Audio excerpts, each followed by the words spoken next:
जय हिंद भी सभी को। कैसे हो आप? आई होप कि आप अच्छे होंगे। मैं उम्मीद करता हूँ आपकी पढ़ाई भी अच्छी चल रही होगी।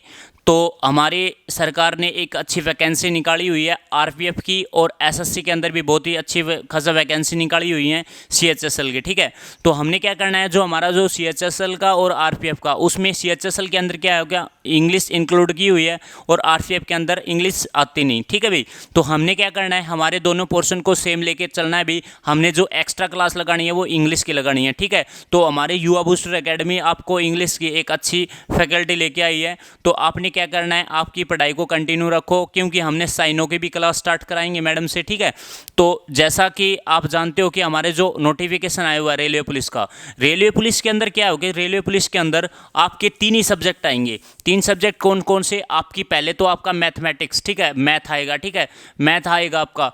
उसके बाद हमारी जो रीजनिंग आएगी, ठीक है भी, क्या आएगी हमारी? रीजनिंग आएगी। ठीक है, रीजनिंग आएगी। उसमें हमारा जो थर्ड पोर्शन रहेगा, हमारा जो सब्जेक्ट रहेगा वो कौन सा रहेगा? हमारा मैथ हो गया, रीजनिंग होगी और हमारी जीएस होगी। जीएस के अंदर जो हमारा जो पोर्शन होता है, जीएस के अंदर जैसे आपकी हिस्ट्री होगी, पॉलिटी होगी, आपकी साइंस होगी। ठीक है, और उसमें करंट अफेयर इंक्लूड है। तो हमने क्या करना है, आपके सबसे ज़्यादा फोकस लगाना है वो किसके? जीएस के अंदर, और आपके मैथ के अंदर ज़्यादा से ज़्यादा पोर्शन यहीं से क्रैक होता है पेपर। ठीक है, मैथ और जीएस में। ठीक है, क्योंकि बच्चे में क्या होता है, रीजनिंग तो तकरीबन बच्चे कर लेते हैं, लेकिन जो आपका जो पोर्शन जो आपकी वैकेंसी निकालेगा वो निकालेगा मैथ और जीएस निकालेगा भाई। ठीक है, तो हमने क्या करना है, सबसे ज़्यादा इंपॉर्टेंट रोल प्ले करेगा ना, वो 2 ही सब्जेक्ट करेंगे आपके आरपीएफ के अंदर, एक तो मैथ और एक जीएस। ठीक है भाई, तो हमने क्या करना है, जीएस को अच्छे तरीके से भी, जीएस तो किसी की भी स्ट्रॉन्ग नहीं होती, क्योंकि हमारा जो पोर्शन होता है जीएस के अंदर, बहुत ये लगा लो कि आप कहीं से भी तैयारी करो, 4 से 5 क्वेश्चन ऐसे आते हैं वो किसी को नहीं आते। ठीक है, तो देखो हमने इसके अंदर तो हम पूरे नंबर ले सकते हैं मैथ के अंदर। ठीक है, क्योंकि मैथ हमारा जो पोर्शन रहेगा वो 35 नंबर का रहेगा। जो 35 नंबर में जो हमारा मैथ का जो पोर्शन रहेगा वो हम पूरे के पूरे ले सकते हैं। वो कब ले सकते हैं? जब हम अपनी मेहनत पर विश्वास और अच्छी लगन से हम पढ़ाई करेंगे तब। ठीक है, और नेक्स्ट जो हमारा रीजनिंग है, रीजनिंग में भी हम पूरे नंबर ले सकते हैं। रीजनिंग का 1-2 नंबर कट भी सकता है, क्योंकि हमारा कई बार क्वेश्चन क्या होता है, हमारे आंखों से निकल जाता है क्वेश्चन। ठीक है, तो देखो हमारा रीजनिंग भी एक बढ़िया, अगर नंबर कटेंगे तो 1 या 2 नंबर कटेंगे। ठीक है, तो और हमारा जो सबसे ज़्यादा जो इम्पोर्टेंट रोल प्ले करेगा वो मैंने फिर भी बता रहा हूँ मैं, जैसे आपका मैथ और जीएस। ठीक है, जीएस के अंदर आपके जीएस अगर 50 नंबर की आती है ना, जिस बच्चे के, जैसे जीएस आपकी 50 नंबर आती है, जिस बच्चे के आपके 30+ अबो क्वेश्चन ठीक होते हैं ना, उसके सिलेक्शन को कोई नहीं रोक सकता भाई जीएस के अंदर। ठीक है, क्योंकि जीएस आपकी पॉलिटी, आपकी रीजनिंग आपकी पॉलिटी, आपकी हिस्ट्री और आपकी साइंस एक बढ़िया बैकअप मजबूत होना चाहिए। क्योंकि आपकी जो करंट अफेयर है ना, करंट अफेयर का क्वेश्चन कहीं से भी पूछ सकता है। करंट अफेयर में बच्चा फंसता है, क्योंकि करंट अफेयर के क्वेश्चन कहीं से भी आ सकते हैं। वो डाल सकते हैं 2021 का भी डाल सकते हैं, 2022 का भी डाल सकते हैं। करंट अफेयर का कोई भी इशू नहीं है भाई। ठीक है, तो देखो आज हमारा इस चीज़ को ध्यान में रखते हुए, हम कई दिनों में हमारी जो मैथ की क्लास नहीं लगी हुई थी टेक्निकल इशू की वजह से, उसके लिए भी सॉरी। ठीक है, आज के बाद हमारी जो क्लास रहेगी वो कंटिन्यू रहेगी। तो देखो आज की जो हमारी जो क्लास रहेगी वो मैथमेटिक्स की रहेगी, और मैथमेटिक्स के अंदर जो हमारी जो क्लास है वो अर्थमेटिक मैथ स्टार्ट करवा रखा है मैंने, और अर्थमेटिक के अंदर मैंने ratio and proportional chapter start करवा रखा है भी। उसके मैंने पहले 5 लेक्चर लिए हुए हैं। ठीक है, आप एक बार ज़रूर देखना भी, क्योंकि हमने एक अच्छी तरीके से मेहनत करी हुई है उसके अंदर। ठीक है, आप चैनल को ज़्यादा से ज़्यादा लाइक एंड ज़्यादा से ज़्यादा सब्सक्राइब भी करें अपने दोस्तों में। ठीक है, और देखो अब देखो हमारा जो पोर्शन स्टार्ट करा रखा है अर्थमेटिक के अंदर रेशियो एंड प्रपोर्शन। ठीक है, अनुपात एवं समानुपात। अगर कोई भी किसी भी फील्ड में देखो, आप किसी भी फील्ड में जाके देखते हो, आप बिजनेस के फील्ड में, आपके कोई भी खेती के फील्ड में, किसी भी फील्ड में जाके देखो, क्योंकि हम वहाँ पे क्या होता है, बंटवारा होता है। बंटवारा को हम क्या बोलते हैं? रेशो बोलते हैं। क्योंकि रेशो भी क्या होता है, हमारा बंटवारा ही होता है। ठीक है, जैसे किसी भी ज़मीन पर बंटवारा करते हैं, जैसे एक हिस्सा इस बड़े भाई को दे दिया, एक हिस्सा छोटे भाई को दे दिया, वो भी क्या हो गया, हमारा रेशियो हो गया। ठीक है, किसी भी चीज़ को डिवाइड करना क्या कहलाता है? हमारा रेशियो कहलाता है। ठीक है, तो देखो हमारा जो पोर्शन स्टार्ट करवा रखा है, रेशियो एंड प्रपोर्शन स्टार्ट करा रखा है मैंने। ठीक है, तो उसमें क्वेश्चन देखो भाई, सबसे पहले हमारा जो चैप्टर है वो है रेशियो एंड प्रपोर्शन। ठीक है, ये अपने आप में चैप्टर खुद ही बोल रहा है, रेशियो एंड प्रपोर्शन। इसको हिंदी में क्या बोलते हैं भी? अनुपात एवं समानुपात। ठीक है भाई, तो देखो हमारा रेशियो एंड प्रपोर्शन के अंदर हमारा जो क्वेश्चन रहेगा, एक भाई ये क्वेश्चन मैं आपको एक जो भी क्वेश्चन करवाऊंगा ना, ये आपके प्री के अंदर आए हुए हैं। ठीक है, सारे प्री के अंदर आप पे क्या होता है, जो एसएससी पूछती है ना, आपके प्रीवियस ईयर क्वेश्चन पूछती है, तकरीबन आपके प्रीवियस ईयर क्वेश्चन पूछती है। उसी के भी आप पे हमारी कोई भी स्टेट पुलिस का एग्ज़ाम हो गया, कोई भी स्टेट का ग्रुप डी का कोई भी एग्ज़ाम हो गया, उसको कलेक्ट करके क्या करती हैं, कोई ये लगा लो कि कोई महाराष्ट्र पुलिस का हरियाणा पुलिस के अंदर दे दिया उसका पोर्शन, तो यही चीज़ चलती है। ठीक है, क्योंकि आपसे एग्जामिनर अपने आप से क्वेश्चन नहीं बनाता, एग्जामिनर क्वेश्चन बनाता है जैसे आपके प्री से उठाता है। ठीक है, प्री में क्या, जैसे पहले एसएससी सीएचएसएल का मैंने एक बार देखा पेपर, तो एसएससी सीजीएल और सीएचएसएल का पेपर हो रहा। ठीक है, उसमें क्या हुआ, आपके सीजीएल का जो प्री का जो पेपर था वो सीएचएसएल के अंदर दे रखा, सीएचएसएल का जो प्री का पेपर था वो एसएससी सीजीएल के अंदर दे रखा है। तो ऐसा सब बहुत ज़्यादा होती है। ठीक है, तो हमने इसी की ब्याह पे हमने क्या करना है, सबसे ज़्यादा आपने जो मॉक टेस्ट लगाने हैं ना, वो प्री मॉक टेस्ट लगाने हैं सबसे ज़्यादा। ठीक है, सीजीएल और सीपीओ के। ठीक है, सीजीएल, सीपीओ और सीएचएसएल के तीनों के मॉक टेस्ट अगर कोई भी बच्चा लगा लेगा ना, मैं ये लिख के देता हूँ, अगर आपने मैथ में से अगर आपका मैथ 20 नंबर का आता ना, तो वो 17 से 18 क्वेश्चन लगा सकता है। ठीक है, तो देखो हमारा जो क्वेश्चन रहेगा, वो क्वेश्चन देखो क्या रहेगा, जो हमारी जो पृथ्वी का जो पूरी सतह का क्वेश्चन क्या है, क्वेश्चन देखो हमारा क्वेश्चन नंबर 1, जो पृथ्वी का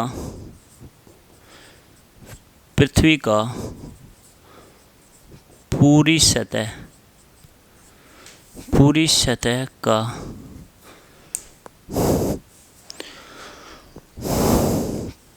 पूरी सतह पर भूमि और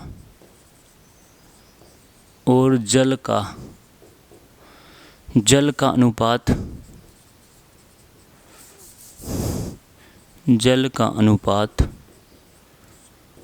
3:5 है। ठीक है भाई, क्या होगा क्वेश्चन में, जो हमारी जो पृथ्वी है का पूरी सतह का जो भूमि और जल का जो रेशियो है वो कितना रेशियो कितना है, 3:5 है। ठीक है, उत्तरी गोलार्ध में भूमि और पानी का देखो, तथा उत्तरी गोलार्ध में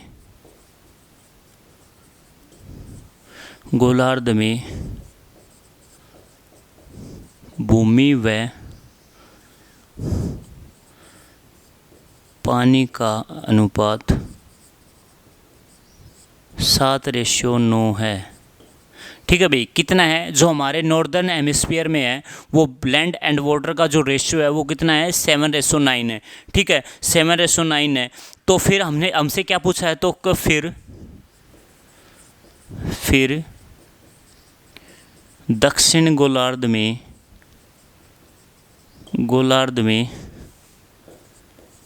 भूमि व पानी का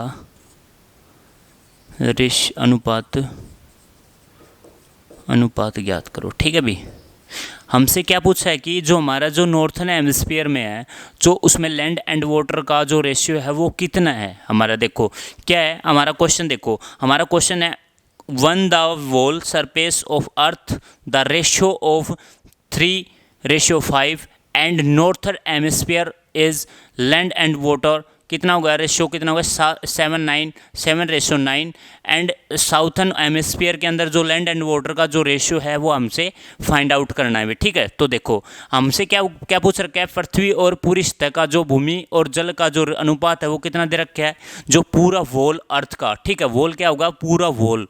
ठीक है, वो क्या होता है, उसका जो पूरी पृथ्वी का जो रेशियो दे रखा है वो कितना दे रखा है, वो दे रखा है हमसे क्या दे रखा है, जो पूरी पृथ्वी का जो रेशियो है वो कितना दे रखा है अभी, वो दे रखा है 3:5। ठीक है अभी कितना दे रखा है, 3:5 दे रखा है। अब देखो ये कितना हो गया, ये हो गया वॉल रेशियो हो गया, ठीक है, ये पृथ्वी का क्या होगा, वॉल रेशियो, तो कितना हो गया 3:5।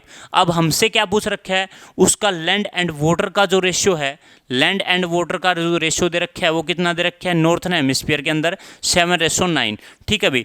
जो यहाँ पे देखो, यहाँ पे लिख लो भाई land and ratio of water, ठीक है, लैंड एंड वाटर का जो रेशियो है वो कितना दे रखा है 7:9, ठीक है भाई, 7:9। जो हमसे पूछ रखा है वो कौन सा पूछ रखा है, वो साउथ हेमिस्फीयर का रेशियो पूछ रखा है। देखो एक एग्जांपल बता दूं आपको, जैसे एग्जांपल के भी आप पे देखो, जैसे ये हमारी पृथ्वी है, ठीक है, ये वोल अर्थ है, ठीक है भाई, ठीक है, ये पृथ्वी है। पृथ्वी के अंदर क्या हुआ, हमारा जो दो गोलार्ध होते हैं, आपको इस चीज़ का पता है, ठीक है, दो हेमिस्फीयर होते हैं, कौन सा, एक साउथ पोल एक नॉर्थ पोल होता है, ठीक है। तो देखो जो इसके जो बीच में जो भी रेखा काटती है वो क्या हो गया, इसके ये क्या हो गया, इसके हेमिस्फीयर हो गए, इसके गोलार्ध हो गए, ठीक है। गोलार्ध कितने दे रखे हैं पृथ्वी के, 2 गोलार्ध, ठीक है, ये क्या हो गया, इसके गोलार्ध, यानी 2 पृथ्वी के गोलार्ध हो गए, 2 गोलार्ध, ठीक है भाई, 2 गोलार्ध यानी 2 हेमिस्फीयर हो गए, ठीक है। इसमें देखो जो होल सरफेस के अंदर 2 गोलार्ध हो गए, 2 गोलार्ध कौन से, वो हो गए नॉर्थ और साउथ। तो देखो अब देखो यहाँ से हम बताएंगे अगर कोई भी वैल्यू है, ठीक है, यहाँ पे अगर पृथ्वी यहाँ ये क्या हो गया नॉर्थ पोल, ये क्या हो गया साउथ पोल, ठीक है भाई, ठीक है, हाँ जी सर आप मानते हो, हाँ ठीक है। तो नॉर्थ पोल पे हमने 1 kg वजन रखा, तो साउथ पोल पे भी हम क्या करेंगे 1 kg वजन रखेंगे, ठीक है, 1 kg वजन रखेंगे। तब हम काउंट करेंगे टोटल वजन को, ठीक है, टोटल वजन को, क्योंकि हमने क्या करना है इक्वलेंट वेट रखना है नॉर्थ और साउथ पोल पे, ठीक है। तो अब यहाँ से क्या करना है, इक्वलेंट जो वेट होगा हमारा 1 किलो नॉर्थ पे 1 किलो साउथ पे, जो हमारा जो टोटल जो वेट होगा वो कितना हो गया भाई 2 kg हो गया, ठीक है भाई 2 kg होगा। आप बोलोगे हाँ जी सर, अब 2 kg हो गया, तो अब हमने 2 kg होगा तो हमने क्या करना पड़ेगा बताओ, यहाँ पे क्या करना पड़ेगा, यहाँ पे 2 kg हो गया, तो इसमें क्या, तो एवरेज बताओ, यहाँ पे एवरेज वेट बताओ, एवरेज वेट कितना हो गया, हमारा जो एवरेज वेट होगा वो 1 किलो यहाँ पे 1 किलो यहाँ पे, जो हमारा जो एवरेज वेट होगा ना वो कितना होगा 1 kg होगा ना भाई, ठीक है। क्योंकि कई बार पूछ लेते हैं ना एवरेज, भाई किसी भी चीज़ का एवरेज पूछ लेंगे, जैसे आपके एक क्लास के अंदर कितने बच्चे हैं, आप डायरेक्ट ये नहीं बोल सकते ना भाई इतने हैं, जैसे आपने गिने होंगे तो भी बता सकते हैं ना, तो ये पूछ लेते हैं ना, अप्रोक्स बोलते हैं, एवरेज बोलते बता देते हैं। तो एवरेज में यही बोला ना कि 1 किलो वजन साउथ पे 1 किलो नॉर्थ पे, तो हमारा जो एवरेज वेट होगा कितना हो गया 1 kg हो गया, ठीक है। तो ये देखो इसमें 2 गोलार्ध हो गए, ठीक है, एवरेज वेट 1 होगा।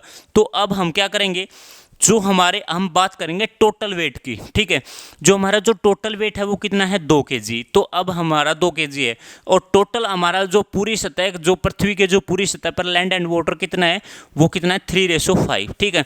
3:5 को हम क्या करेंगे टोटल वेट से गुणा कर देंगे, ठीक है, टोटल वेट से गुणा करेंगे तो 2 से इसको गुणा कर दो, 2 को इससे कर दो, तो ये कितना हो गया 3 दूनी 6 रेशो, यहाँ पे कितना 3 5 दूनी 10 रेशो, ठीक है। ये क्या हो गया, ये हो गया हमारा पृथ्वी का जो टोटल होल सरफेस हो गया, ठीक है, उसका रेशियो हो गया ये। तो यहाँ पे जो रेशियो दे रखा था वो कितना दे रखा था, उत्तरी गोलार्ध का 7:9, हमने क्या निकालना है साउथर का, ठीक है, साउदर्न हेमिस्फीयर का सरफेस निकालना है, ठीक है, ओ सॉरी अनुपात निकालना है।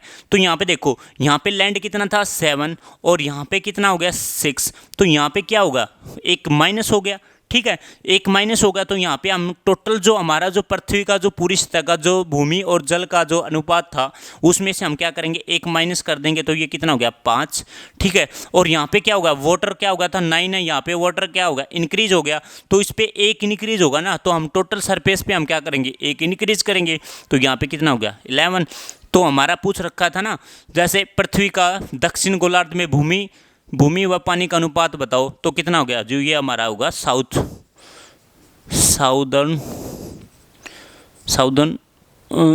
साउदर्न लैंड एंड वाटर, ठीक है भाई, लैंड एंड वाटर। तो जो रेशियो आया हमारा वो कितना आया यार 5:11 आया, ठीक है। देखो एक बार फिर देखो, क्योंकि क्वेश्चन थोड़ा अगर x y मान के करेंगे ना बहुत ज़्यादा क्वेश्चन बहुत लंबा पड़ेगा, ठीक है, क्योंकि मैं लंबा x y मान के नहीं करता। देखो हमारी ये होगी हमारी पृथ्वी, ठीक है। पृथ्वी के जो पोल होते हैं, एक साउथ पोल एक नॉर्थ पोल होता है, ठीक है। साउथ पोल और नॉर्थ पोल को हम क्या करेंगे, एवरेज वेट मानेंगे। एवरेज वेट मान के हमने 1 किलो वजन यहाँ पे नॉर्थ पे, 1 किलो वजन साउथ पे, ठीक है। हमारा जब टोटल वजन किया गया तो कितना हो गया, टोटल वेट 2 kg हो गया, ठीक है। यहाँ पे लिख लो आप टोटल वेट, ठीक है। टोटल कितना हो गया, 2 हो गया, ठीक है। 2 kg हो गया। और हमारा जो एवरेज वेट हो गया वो कितना हो गया, 1 kg हो गया। अब हमने क्या करना है, जो होल सरफेस था लैंड एंड वाटर का, उसे 2 से गुणा कर दिया। क्योंकि 2 से गुणा क्यों किया, क्योंकि टोटल वेट से हमने गुणा करवाना पड़ेगा ना होल बॉडी का, ठीक है। तो हमने क्या किया, 3 दूनी 6, 5 दूनी 10। और हमारा जो नॉर्थ हेमिस्फीयर जो भूमि लैंड एंड वाटर का जो रेशियो दे रखा था, वो दे रखा था 7:9। तो 7:9 ये हो गया। और यहाँ पे टोटल वॉल बॉडी का जो रेशियो था ये हो गया। तो यह कितना हो गया, 3 दूनी 6, 5 दूनी 10। यहाँ पे 7 था, यहाँ पे 9। यहाँ पे जो लैंड का था 7, यहाँ पे डिक्रीज हुआ, कितना हो गया, 1 kg डिक्रीज हुआ। तो 1 kg डिक्रीज हुआ तो यहाँ पे भी डिक्रीज होगा ना, तो कितना हो गया, 5। एंड वाटर का जो वाटर का जो हमारा जो रेशियो था 9 था, यहाँ पे क्या हो गया, 1 इंक्रीज हो गया। तो इंक्रीज करने के लिए हमने क्या करना पड़ेगा, इसको भी इंक्रीज करना पड़ेगा वॉल बॉडी के ऊपर, ठीक है। तो हमारा जो साउथर्न हेमिस्फीयर का जो लैंड एंड वाटर का जो रेशियो है वो कितना गया, 5:11, ठीक है भाई।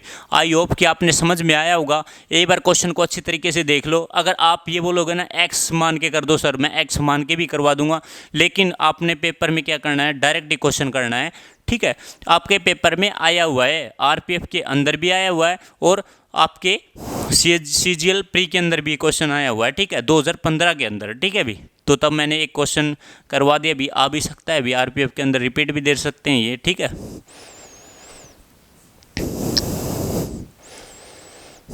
अगला क्वेश्चन देखो भाई,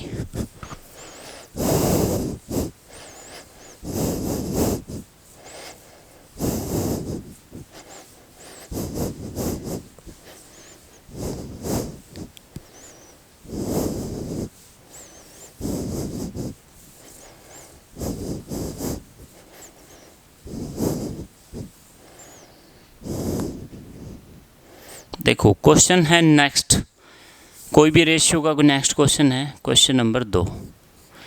जैसे ए बी का रेशियो दे रखा है ना, ए बी सी, 3 व्यक्ति हैं, 3 मेंबर हैं भाई। उनकी जो इनकम का जो रेशियो दे रखा है वो कितना दे रखा है, देखो कितना दे रखा है, बताओ। उनका इनकम का जो रेशियो दे रखा है 4:5:7, ठीक है भाई। तो देखो ए बी और सी की आय का रेशियो, ठीक है भाई, आय का अनुपात, ठीक है भाई। आय का अनुपात कितना दे रखा है, वो दे रखा है 4:5:7, ठीक है भाई। 4:5:7 दे रखा है, ठीक है। और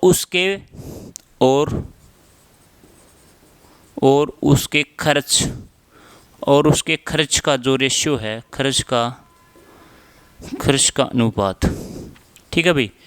खर्च का अनुपात कितना दे रखा है भाई, खर्च का जो अनुपात दे रखा है वो 7:8:9, ठीक है भाई। 7:8:9 है। यदि बी की बचत, यहाँ से क्वेश्चन समझने का भाई, यदि बी की बचत, यहाँ से 1 मिनट,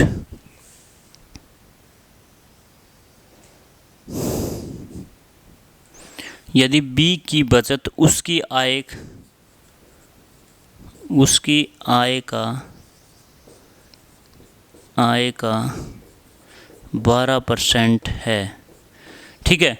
क्या हो गया, 12% है। फिर उसकी बचत का रेशो बताना है, उसका सेविंग का बचत बताना है, ठीक है। अनुपात कितना होगा, 7:8:9 है। यदि बी की बचत उसकी आय का 12% है तो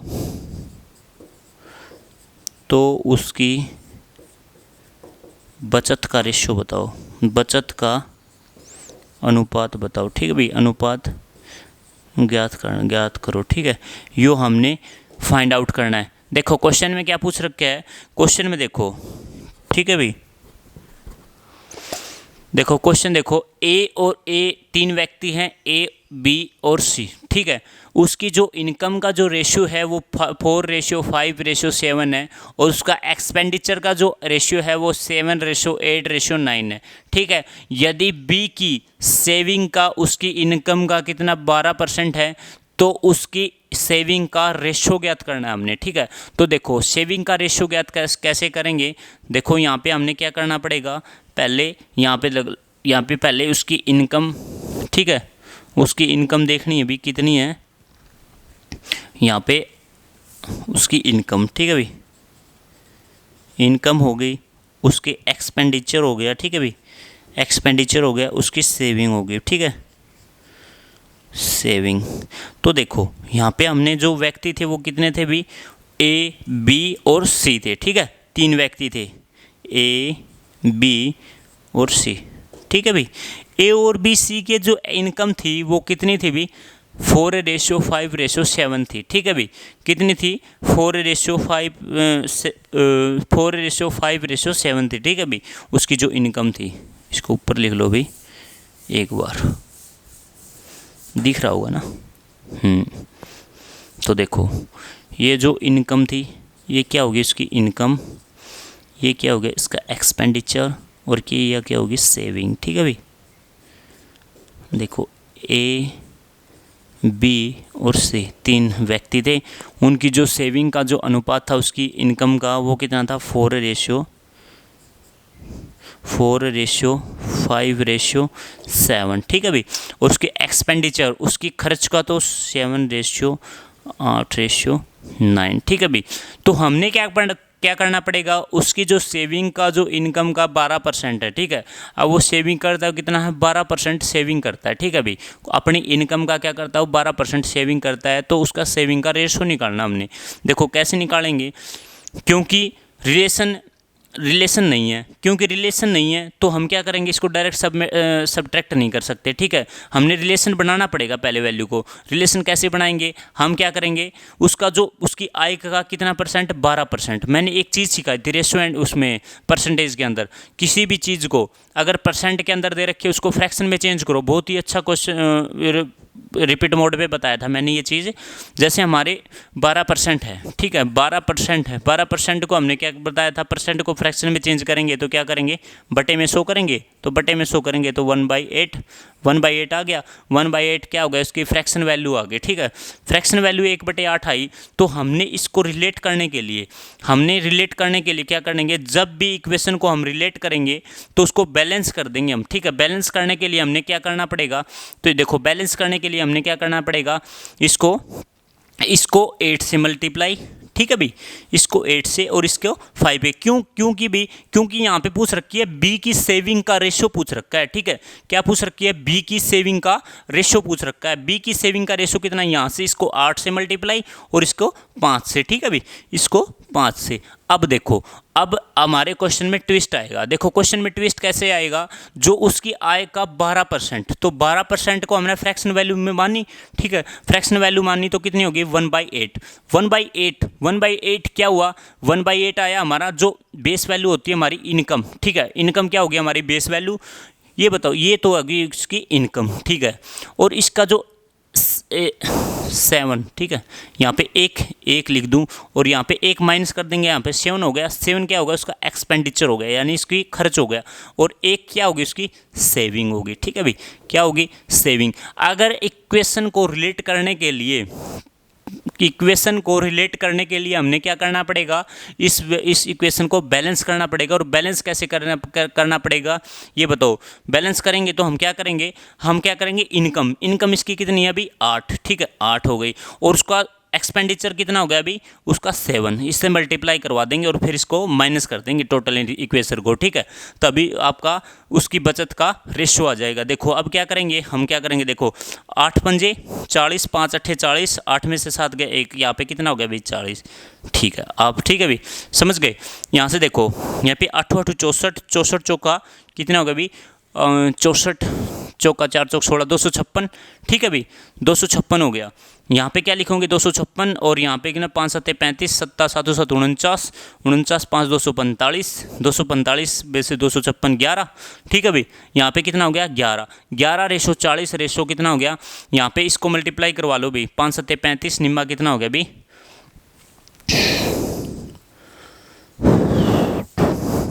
7 5 35, 35 निम्मा कितना हो गया भाई 9 5 5 45, 9 27 और 4 31, 315। ठीक है भाई, यहाँ पे कितना हो गया 315। तो ये क्या हो गया हमारा सेविंग का रेशियो आ गया भाई। ठीक है, क्या हो गया सेविंग का रेशियो आ गया। तो हमारा जो आंसर था वो सेविंग का रेशियो निकालना था। सेविंग का रेशियो कितना हो गया 11 रेशियो 40 रेशियो 315। ठीक है भाई, तो ये क्वेश्चन था हमारा। ठीक है भाई, और एक बार देख लियो भाई, क्योंकि क्वेश्चन में कुछ गलत भी नहीं हुआ, लेकिन एक बार चेक कर लेना, देख लेते हैं 4 5 7। ठीक है, 7 8 9। ठीक है, 7 5 35, 35 निम्मा 315। ठीक है भाई, ठीक है, ये हमारा क्वेश्चन आया हुआ था सीजल परी के अंदर। ठीक है भाई, 2022 के अंदर क्वेश्चन आया हुआ था। अगर इसको आप x वगैरह मान के करोगे ना, x मानोगे y मानोगे, बहुत ही ज़्यादा टाइम लगेगा आपका। आपने कुछ भी नहीं मानना, आपने दोनों इक्वेशन को रिलेट करना है, बैलेंस करना है, उसके बाद हमारी वैल्यू को लिखना है और सेविंग की रेशो निकालना है। ठीक है, तो देखो अगर अपना नेक्स्ट क्वेश्चन देखो भाई, नेक्स्ट क्वेश्चन क्या है,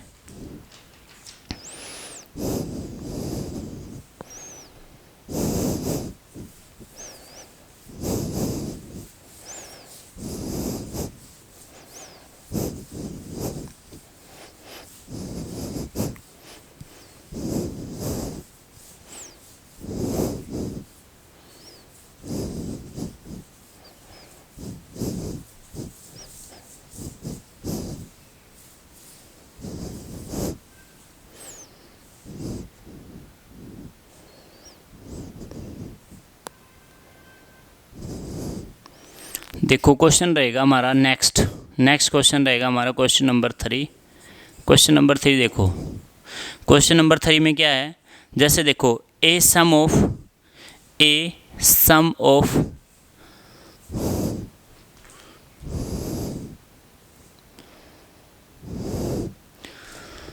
सॉरी भी क्वेश्चन हमारा एक क्लास और लेंगे उसमें रेशियो एंड प्रपोर्शन की, तो थोड़ी ही टेक्निकल इश्यू की वजह से हमारी क्लास यहीं रोकनी पड़ेगी भी। ठीक है, thanks for watching, have a nice day. ठीक है, नेक्स्ट क्लास के लिए तैयार हो जाएं। ठीक है, have a nice day, okay.